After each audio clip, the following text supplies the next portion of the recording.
So guys आप लोग का हमारे यूट्यूब चैनल पर बहुत बहुत स्वागत है। आज के इस वीडियो में हम लोग ग्रुप डी वालों के लिए कुछ ऐसे इंपॉर्टेंट क्वेश्चन देखने वाले हैं जो कि आपके आने वाले एग्जाम के लिए बहुत ज़्यादा इंपॉर्टेंट होने वाला है। तो आप लोग वीडियो को बड़े ही ध्यान से देखिएगा। इस वीडियो में आपको टोटल 60 के आसपास क्वेश्चन मिलेंगे और आप लोगों को देखना है कि आप कितने क्वेश्चन का आंसर पहले से कर पाते हैं। अगर आप लोग 20 क्वेश्चन का भी आंसर पहले से जानते हैं तो आप लोग का प्रिपरेशन जो है वह बहुत ही अच्छा चल रहा है। तो चलिए फिर वीडियो को शुरू करते हैं। देखिए पहला सवाल है, विश्व का सबसे ऊंचा जलप्रपात कौन सा है। देखिए विश्व का सबसे ऊंचा जलप्रपात यह आपका हो जाएगा Angel Falls. Option number B जो है आपका बिल्कुल सही जवाब है। चलिए अगला सवाल है, कौन सा देश सूर्य उदय की भूमि के नाम से जाना जाता है। देखिए सूर्य उदय की भूमि के नाम से जानते हैं जापान को। ऑप्शन नंबर बी जो है आपका बिल्कुल सही जवाब हो जाएगा। बस आप लोग ध्यान से वीडियो को देखना है, ऐसे बहुत से वीडियो हमारे चैनल पर आने वाले हैं तो इसलिए चैनल को सब्सक्राइब भी आप लोग कर लीजिएगा। चलिए क्वेश्चन नंबर 3 है, विश्व का सबसे बड़ा महासागर या फिर सागर, सॉरी दोस्तों, विश्व का सबसे बड़ा सागर कौन सा है। तो यह प्रशांत महासागर है। ऑप्शन नंबर बी जो है आपका बिल्कुल सही जवाब है। चलिए अगला सवाल है, सबसे अधिक आयु तक जीवित रहने वाला पेड़ कौन सा है। तो देखिए सबसे अधिक दिनों तक जीवित रहने वाला जो वृक्ष है यह है रेडवुड। ऑप्शन नंबर सी जो है आपका बिल्कुल सही जवाब है। चलिए अगला सवाल है, कौन सा पक्षी बिना रुके सबसे लंबी दूरी तक उड़ सकता है। तो देखिए एकमात्र ऐसा पक्षी है जो कि सबसे लंबी दूरी तक उड़ सकता है, तो यह हो जाएगा आपका एल्बाट्रॉस। ऑप्शन नंबर बी जो है आपका बिल्कुल सही जवाब है। वीडियो को लाइक करके चैनल को आप लोग सब्सक्राइब कर लीजिएगा। चलिए क्वेश्चन नंबर 6 है, कंगारू किस देश का राष्ट्रीय पशु है। दोस्तों कंगारू जो है वह राष्ट्रीय पशु है ऑस्ट्रेलिया का। ऑप्शन नंबर सी जो है आपका बिल्कुल सही जवाब है। चलिए अगला सवाल, किस जानवर के पास सबसे लंबी गर्दन होती है। देखिए सबसे लंबी गर्दन जो है यह होता है जिराफ के पास। ऑप्शन नंबर ए जो है आप लोग बिल्कुल ध्यान से इसको राइट आंसर चेक कर लीजिएगा। चलिए अगला सवाल है, अंतर्राष्ट्रीय महिला दिवस कब मनाया जाता है। दोस्तों अंतर्राष्ट्रीय महिला दिवस जो है वह प्रत्येक 8 मार्च को मनाई जाती है। ऑप्शन नंबर ए जो है आपका बिल्कुल सही जवाब है। आप में से एक भाई ने कमेंट किया था कि आप लोग क्वेश्चन फास्ट बोल करके आंसर बोला कीजिए। तो चलिए यहाँ पर फास्टली यहाँ पर जितने भी क्वेश्चन है उनको एक बार आपको दिखा देता हूँ। चलिए अगला सवाल है, विश्व स्वास्थ्य दिवस कब मनाए जाते हैं। तो यह मनाई जाती है 7 अप्रैल को। ऑप्शन नंबर बी जो है आपका बिल्कुल सही जवाब है। चलिए अगला सवाल है, भारतीय सेना दिवस कब मनाए जाते हैं। दोस्तों भारतीय सेना दिवस जो है यह मनाई जाती है 15 जनवरी को। ऑप्शन नंबर ए जो है आपका बिल्कुल सही जवाब हो जाएगा। अगला सवाल है, अंतर्राष्ट्रीय योग दिवस किस दिन मनाए जाते हैं। दोस्तों अंतर्राष्ट्रीय योग दिवस जो है वह प्रत्येक 21 जून को मनाए जाते हैं। ऑप्शन नंबर बी जो है आपका बिल्कुल सही जवाब रहेगा।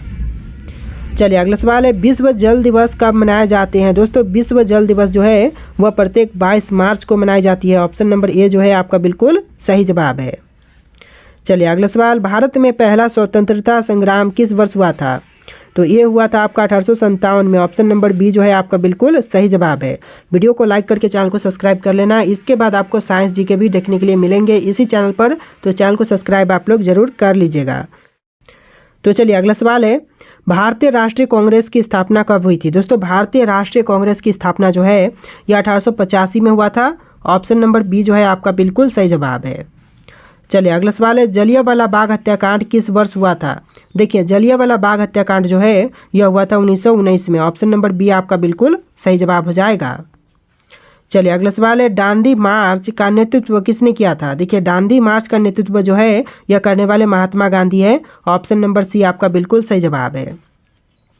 चलिए अगला सवाल है, भारत छोड़ो आंदोलन कब शुरू हुआ था। दोस्तों भारत छोड़ो आंदोलन जो है इसकी शुरुआत जो है 1942 में हुआ था। ऑप्शन नंबर सी आपका बिल्कुल सही जवाब है। चलिए अगला सवाल है, बल्ब का आविष्कार किसने किया था। देखिए बल्ब के आविष्कारक जो है ये आपका हो जाएगा Thomas Edison. Option number A जो है आपका बिल्कुल सही जवाब है। चलिए अगला सवाल है, गुरुत्वाकर्षण का नियम किसने खोजा था। देखिए गुरुत्वाकर्षण के नियम खोजने वाले यह आपके आइजैक न्यूटन है। ऑप्शन नंबर ए जो है आपका बिल्कुल सही जवाब है। चलिए अगला सवाल है, टेलीफोन का आविष्कार किसने किया था। दोस्तों टेलीफोन के आविष्कारक जो है यह आपका हो जाएगा Alexander Graham Bell. Option number B जो है आपका बिल्कुल सही जवाब है। अगला सवाल है, डीएनए की संरचना की खोज किसने की थी। देखिए डीएनए की संरचना की खोज यह करने वाले हैं वाटसन और क्रिक। ऑप्शन नंबर ए आपका बिल्कुल सही जवाब है। चलिए अगला सवाल है, सापेक्षता का सिद्धांत किसने दिया था। देखिए सापेक्षता का सिद्धांत देने वाले ऑप्शन नंबर बी है अल्बर्ट आइंस्टीन। ऑप्शन का बी जो है आपका बिल्कुल सही जवाब है। तो चलिए अगला सवाल है, होली का त्यौहार किस महीने में मनाए जाते हैं। देखिए होली का त्यौहार जो है वह प्रत्येक मार्च के महीने में मनाए जाते हैं। ऑप्शन नंबर सी जो है आपका बिल्कुल सही जवाब है। चलिए अगला सवाल है, दिवाली को किस देवी की पूजा के रूप में मनाते हैं? देखिए दिवाली जो है, दिवाली यह मनाई जाती है लक्ष्मी पूजा के रूप में। ऑप्शन नंबर सी जो है आपका बिल्कुल सही जवाब है। चलिए अगला सवाल है, ईद उल फितर किस महीने के अंत में मनाई जाती है? देखिए ईद उल फितर जो है यह मनाई जाती है रमज़ान के महीने के लास्ट में। ऑप्शन नंबर ए जो है आपका बिल्कुल सही जवाब है। अगला सवाल देखिए, ओणम किस राज्य का प्रसिद्ध त्यौहार है? दोस्तों ओणम जो है वह राज्य केरल का प्रसिद्ध त्यौहार है। ऑप्शन नंबर सी जो है आपका बिल्कुल सही जवाब है। तो चलिए अगला सवाल है, गुरु पूरब किस धर्म का प्रमुख पर्व है? दोस्तों गुरु पूरब जो है वह प्रमुख पर्व है सिख धर्म का। ऑप्शन नंबर डी जो है आपका बिल्कुल सही जवाब है। अगला सवाल है, ओलंपिक खेलों का आयोजन कितने वर्षों के बाद पर होता है या फिर कितने वर्षों के अंतराल में होता है? तो यह होता है लगभग 4 वर्ष के अंतराल में। ऑप्शन नंबर सी आपका बिल्कुल सही जवाब है। चलिए अगला सवाल है, भारत ने पहला क्रिकेट विश्व कप कब जीता था? दोस्तों भारत देश ने पहला क्रिकेट विश्व कप यह जीता था 1983 में। ऑप्शन नंबर जो आपका बी है वह बिल्कुल सही जवाब हो जाएगा। चलिए अगला सवाल है, हॉकी का जादूगर किसे कहा जाता है? दोस्तों हॉकी का जादूगर जो है यह कहते हैं मेजर ध्यानचंद को। ऑप्शन नंबर सी आपका बिल्कुल सही जवाब है। चलिए आपका अगला सवाल है, बैडमिंटन में उपयोग की जाने वाली गेंद को क्या कहा जाता है? देखिए दोस्तों बैडमिंटन में जो गेंद उपयोग करते हैं उनको कहते हैं शटलकॉक। ऑप्शन नंबर बी जो है आपका बिल्कुल सही जवाब रहेगा। चलिए अगला सवाल है, भारत के पहले ग्रैंड स्लैम विजेता कौन है? दोस्तों भारत देश के पहले ग्रैंड स्लैम विजेता यह है Leander Paes. Option number A जो है आपका बिल्कुल सही जवाब है। चलिए अगला सवाल है, नटराज की मूर्ति किस देवता का प्रतीक है? दोस्तों नटराज की मूर्ति जो है वह प्रतीक है शिव की। ऑप्शन नंबर सी आपका शिव भगवान बिल्कुल सही जवाब है। चलिए अगला सवाल है, कुचिपुड़ी नृत्य शैली किस राज्य से संबंधित है? देखिए कुचिपुड़ी नृत्य शैली जो है यह संबंधित है आंध्र प्रदेश राज्य से। ऑप्शन नंबर बी जो है आपका बिल्कुल सही जवाब है।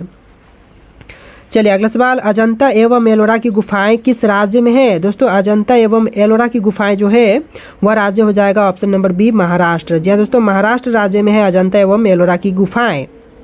चलिए अगला सवाल है, भारतनाट्यम नृत्य शैली का उद्गम स्थल कौन सा राज्य है? तो देखिए भारतनाट्यम नृत्य शैली का उद्गम स्थल यह हो जाएगा तमिलनाडु। ऑप्शन नंबर बी जो है आपका बिल्कुल सही जवाब है। चलिए नेक्स्ट क्वेश्चन है, सूर्य मंदिर यानी कि कोणार्क मंदिर किस राज्य में है? तो देखिए कोणार्क मंदिर या फिर सूर्य मंदिर जो है यह ओडिशा राज्य में है। ऑप्शन नंबर बी जो है आपका बिल्कुल सही जवाब है। चलिए अगला सवाल है, भारत का सबसे बड़ा राज्य क्षेत्रफल के आधार पर कौन सा है? तो देखिए भारत देश का सबसे बड़ा राज्य जो है यह राजस्थान राज्य है। ऑप्शन नंबर सी जो है आपका बिल्कुल सही जवाब है। तो चलिए अगला सवाल है, सिलिकॉन वैली ऑफ इंडिया किस शहर को कहा जाता है? देखिए सिलिकॉन वैली ऑफ इंडिया जो है यह कहते हैं बेंगलुरु शहर को। ऑप्शन नंबर सी जो है आपका बिल्कुल सही जवाब है। चलिए अगला सवाल है, भारत में सबसे लंबी नदी कौन सी है? तो देखिए भारत देश की सबसे लंबी नदी जो है यह गंगा है। ऑप्शन नंबर ए जो है आपका बिल्कुल सही जवाब है, गंगा नदी जो कि भारत देश की सबसे लंबी नदी है। चलिए अगला सवाल है, कंचनजंगा पर्वत श्रृंखला किस राज्य में स्थित है? देखिए कंचनजंगा पर्वत श्रृंखला जो है यह सिक्किम राज्य में है। ऑप्शन नंबर बी जो है आपका बिल्कुल सही जवाब है। अगला सवाल है, थार मरुस्थल किस राज्य में स्थित है? दोस्तों थार मरुस्थल जो है वह राजस्थान राज्य में है। ऑप्शन नंबर बी जो है आपका बिल्कुल सही जवाब हो जाएगा, राजस्थान राज्य। चलिए अगला सवाल है, भारत का संविधान कब लागू हुआ था? दोस्तों भारतीय संविधान जो है यह 26 जनवरी 1950 को लागू हुआ था। ऑप्शन नंबर बी जो है आपका बिल्कुल सही जवाब है। चलिए अगला सवाल है, भारत का पहला राष्ट्रपति कौन है? दोस्तों राष्ट्रपति कौन है पहला? तो यह आपके हो जाएंगे option number C doctor Rajendra Prasad. Option का सी जो है आपका बिल्कुल सही जवाब है। चलिए अगला सवाल है, भारतीय संसद के कितने सदन होते हैं? दोस्तों भारतीय संसद में टोटल सदन की संख्या जो है वह 2 है। ऑप्शन नंबर बी जो है आपका बिल्कुल सही जवाब हो जाएगा।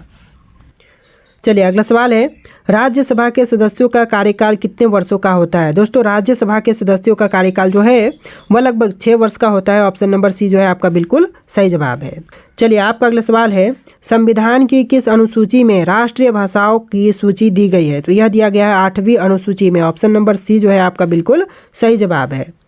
चलिए अगला सवाल है, सौरमंडल का सबसे बड़ा ग्रह कौन सा है? देखिए सौरमंडल का सबसे बड़ा ग्रह यह ग्रह हो जाएगा बृहस्पति। ऑप्शन नंबर डी जो है आपका बिल्कुल सही जवाब है। चलिए अगला सवाल है, पृथ्वी के सबसे नज़दीक तारा कौन सा है? देखिए पृथ्वी के सबसे नज़दीक तारा जो है यह हो जाएगा Proxima Centauri. Option number B जो है आपका बिल्कुल सही जवाब है। चलिए अगला सवाल है, पर्यावरण दिवस कब मनाया जाता है? दोस्तों पर्यावरण दिवस जो है वह प्रत्येक 5 जून को मनाई जाती है। ऑप्शन नंबर ए जो है आपका बिल्कुल सही जवाब है।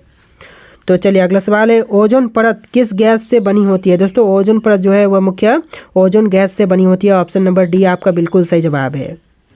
चलिए अगला सवाल है, बाघ संरक्षण के लिए प्रोजेक्ट टाइगर कब शुरू किया गया था? देखिए बाघ संरक्षण के लिए जो प्रोजेक्ट टाइगर है इसकी शुरुआत जो है 1973 में हुआ था। ऑप्शन नंबर बी जो है आपका बिल्कुल सही जवाब है। चलिए अगला सवाल है, सबसे अधिक ऑक्सीजन का उत्पादन करने वाला जंगल कौन सा है?